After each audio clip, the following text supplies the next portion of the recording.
Match শুরুর আগেই Argentina জেনে গেল তাদের প্রতিপক্ষ কে হতে চলেছে এই বিশ্বকাপের শেষ ১৬য়।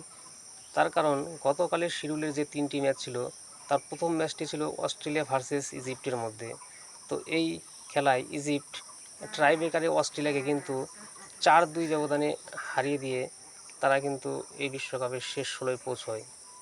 তো তাই পরের যে ম্যাচটি ছিল আর্জেন্টিনা ভার্সেস ক্যাপো ভার্ডের মধ্যে, এই ম্যাচটি আর্জেন্টিনা যদি জিতে যায় তাহলে সেক্ষেত্রে আর্জেন্টিনার সাথে ইজিপ্টের শেষ ১৬য় দেখা হবে। তো তার আগে আমরা গতকালে যে ফার্স্ট ম্যাচ অনুষ্ঠিত হয় সেই ম্যাচ সম্পর্কে একটু ডিটেলস জেনে নিই। তো এই ম্যাচের প্রথম গোলটি করে ইজিপ্টের তরফ থেকে ১৩ মিনিটের মাথায় এবং দ্বিতীয় গোলটি হয় অস্ট্রেলিয়ার তরফ থেকে ৫৫ মিনিটের মাথায়। তো অবশেষে প্রথম ৯০ মিনিটে খেলার স্কোর দাঁড়ায় ১-১। তো পরে অতিরিক্ত আরও ৩০ মিনিট খেলা দেওয়া হয়। এই ৩০ মিনিটেও কিন্তু কোনো রেজাল্ট ফাইনাল হয়নি। তো সর্বশেষ ট্রাইব্রেকারে যায় ম্যাচটি। ট্রাইব্রেকারে ইজিপ্ট অস্ট্রেলিয়াকে হারিয়ে দিয়ে তারা শেষ ১৬য় পৌঁছে যায়। তো এই ম্যাচের আমরা স্ট্যাটসটা একটু দেখে নেব।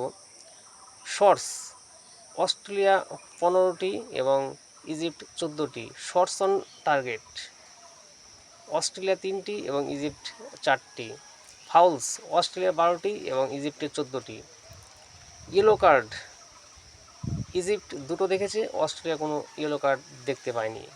রেড কার্ড কোনো দলই দেখতে পায়নি। অফসাইড ইজিপ্ট ৩টি, অস্ট্রেলিয়া 0।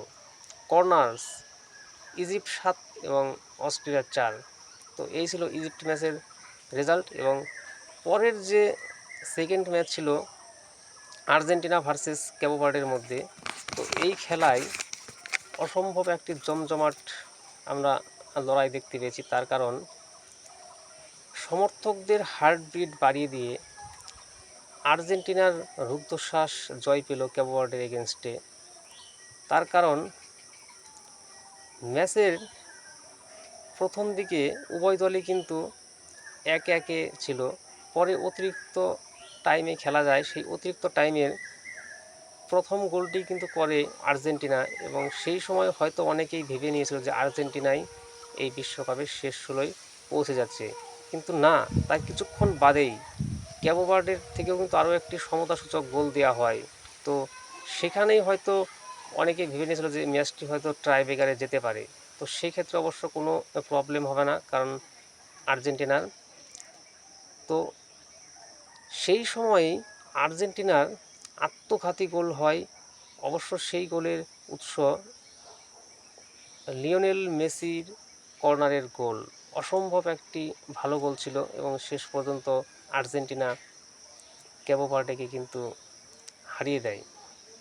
তো কালকের ম্যাচের আমরা যদি একটু পুঙ্খানুপুঙ্খ বিশ্লেষণ করি, লিওনেল মেসি তিনি ২৯ মিনিটের মাথায় ফার্স্ট গোলটি করেন আর্জেন্টিনার তরফ থেকে এবং ডি দোয়ার তিনি ৫৯ মিনিটের মাথায় সেকেন্ড গোল করেন ক্যাপো ভার্ডের পক্ষ থেকে এবং আর্জেন্টিনার হয়ে সেকেন্ড গোলটি করেন এল মার্টিনেজ ৯২ মিনিটের মাথায় তিনি গোল করেন এবং ক্যাপো ভার্ডের থেকে গোল করেন ক্যাব্রাল তিনি ১০৩ মিনিটের মাথায় এবং আর্জেন্টিনার হয়ে সর্বশেষ গোলটি করেন ডিনে, তিনি ১১১ মিনিটের মাথায় গোলটি করেন।